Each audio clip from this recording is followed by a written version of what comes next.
అనగనగా ఒక అడవి. ఆ అడవిలో చాలా పొడవైన చెట్లు ఉన్నాయి. ఆ చుట్టుపక్కల ఊర్లలో ఎక్కడా కూడా పచ్చదనం లేదు. ఆ అడవిలో ఒక మాయా చెట్టు ఉంది. ఆ మాయా చెట్టు ఎప్పుడూ మెరుస్తూ ఉంటుంది. ఆ మాయా చెట్టు గురించి విన్న లీల అనే అమ్మాయి ఆ మాయా చెట్టును ఎన్నో గంటల పాటు వెతుకుతూ వచ్చింది.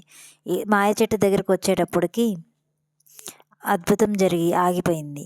అప్పుడు ఆ మాయా చెట్టు, ఎవరు నువ్వు, ఎందుకు వచ్చావు, ఇక్కడ న్యాయబద్ధమైన కోరికలు మాత్రమే కోరుకోవాలి, ఏవి పడితే అవి కోరుకోకూడదు అని చెప్తుంది.